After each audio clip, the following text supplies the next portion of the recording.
آقا علیہ الصلوۃ والتسلیم ارشاد فرماتے ہیں، جسے حضرت ابو سعید خدری رضی اللہ تعالیٰ عنہ روایت کرتے ہیں، یہ ہے باقی امت کا صحابہ کرام رضوان اللہ تعالی علیہ مجمعین کے ساتھ مقابلہ، جسے ہم اعمال میں کہہ لیں یا خیر کے کاموں میں بھی کہہ سکتے ہیں۔ حضرت ابو سعید خدری فرماتے ہیں کہ آقا علیہ الصلوۃ والتسلیم نے فرمایا لا تسبوا صحابی۔ اب الفاظ پہ غور کرتے جانا، آپ کو آخر میں ایک عجیب سا نکتہ عرض کروں گا۔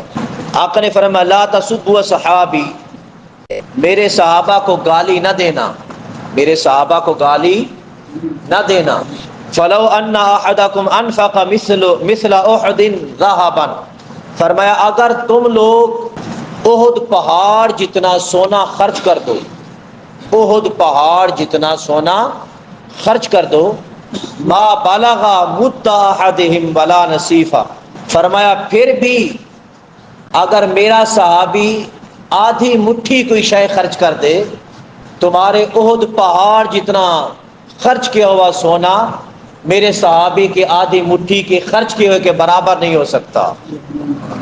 وہ آدھی مٹھی سونے کا نہیں فرمایا، چاہے کچھ بھی خرچ کرے، گندم خرچ کرے، جو خرچ کرے، کچھ بھی خرچ کرے، فرمایا تم میرے صحابی کے عمل کے برابر نہیں پہنچ سکتے جو کچھ اس نے خرچ کیا ہے۔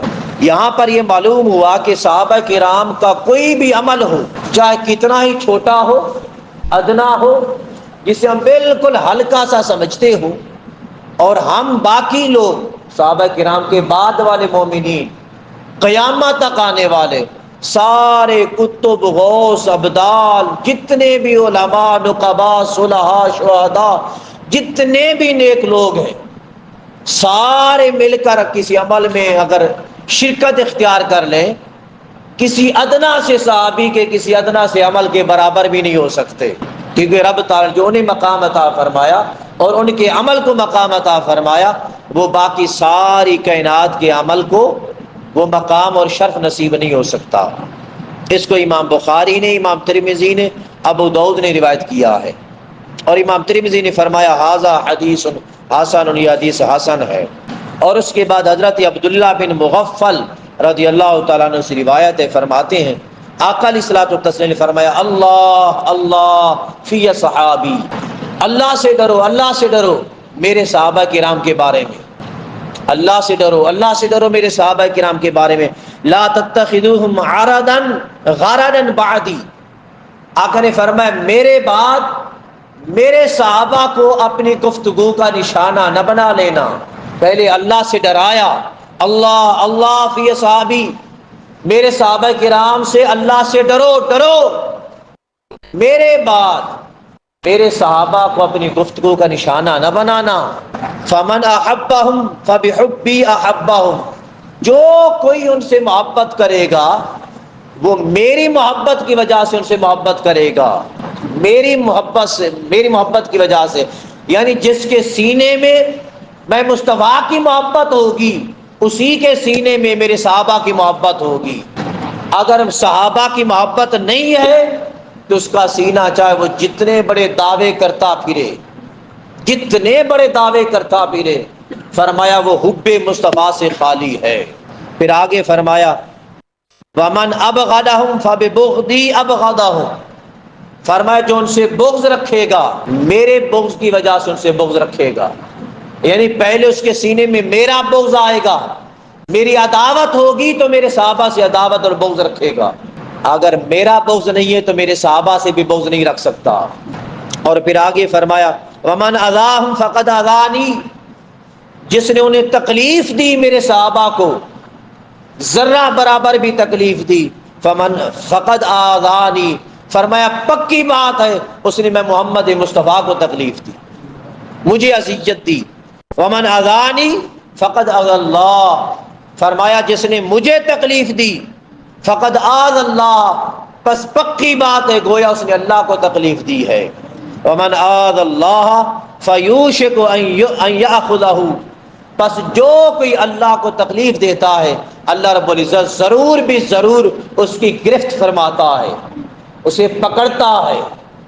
ان بطش ربک لشدید، رب تعالی قرآن مجید میں ارشاد فرمایا بے شک میرے حبیب آپ کے رب کی پکڑ بڑی سخت ہے، بڑی مضبوط ہے۔ نہ گیرم گر گیرم تو سخت گیرم، نہیں پکڑتا نہیں پکڑتا، جب پکڑتا ہے تو ایسے پکڑتا ہے اس کے پکڑ کے کہ جیسا کسی کی پکڑ نہیں ہوتی۔ اور اس حدیث پاک کو امام ترمذی نے اور امام محمد بن حنبل نے روایت کیا ہے، اور دیگر محدثین، امام رویانی نے اور امام دہلمی نے مسند الفردوس میں روایت کیا ہے۔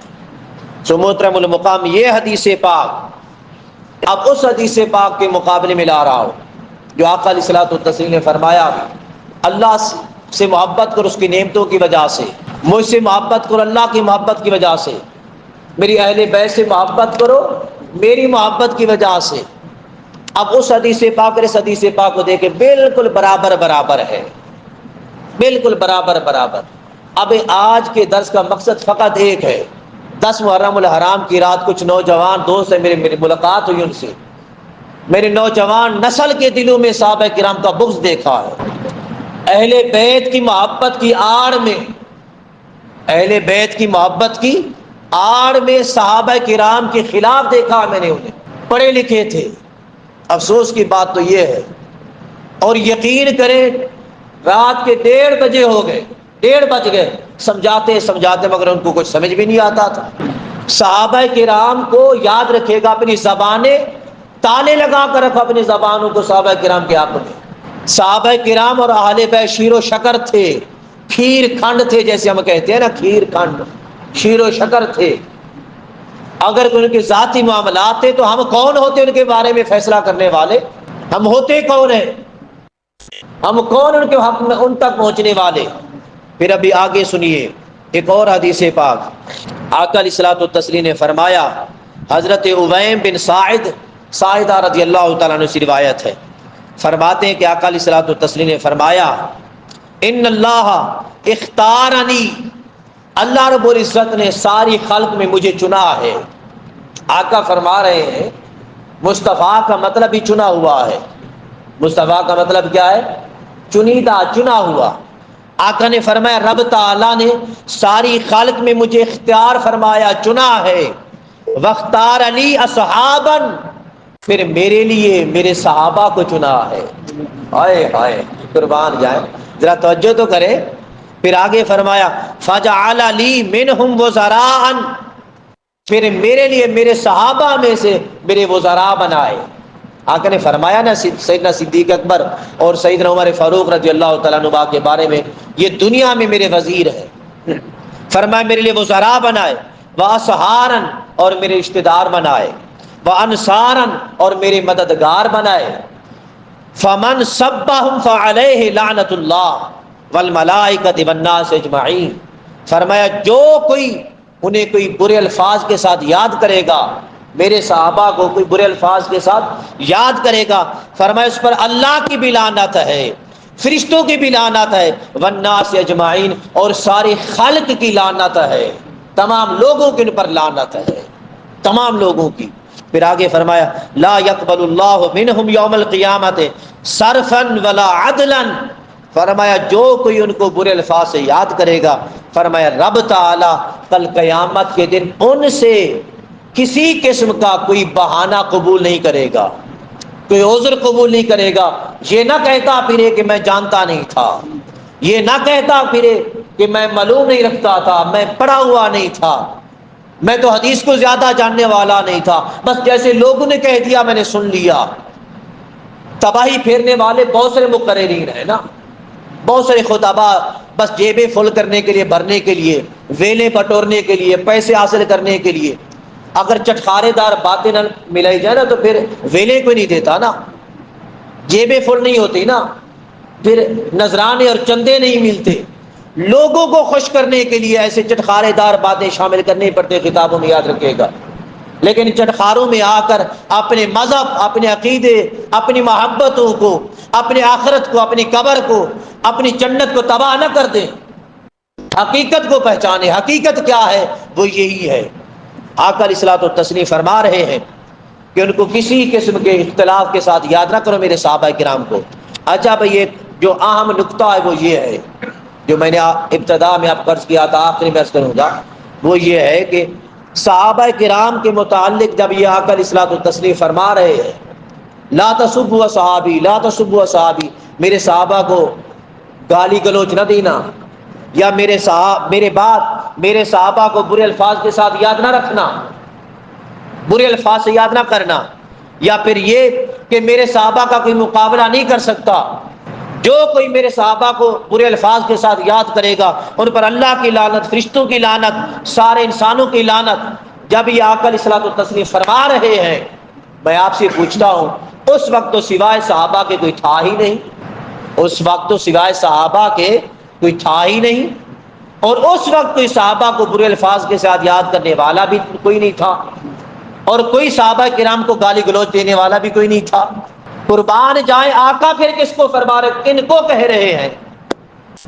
یہ نگاہ مصطفیٰ دیکھ رہی تھی، یہ علم مصطفیٰ کا کمال دیکھیے، نگاہ مصطفیٰ دیکھ رہی تھی کہ ایک زمانہ آئے گا، زمانہ آئے گا، آقا فرما رہے کہ میرے بعد میرے بعد میرے بعد ایک زمانہ آئے گا کہ میرے صحابہ کرام کو گالی گلوچ بکنے والے بھی ہوں گے، میرے صحابہ کرام کو برے الفاظ کے ساتھ یاد کرنے والے بھی ہوں گے، میرے بعد میرے صحابہ کرام کو برے القاب کے ساتھ یاد کرنے والے بھی ہوں گے۔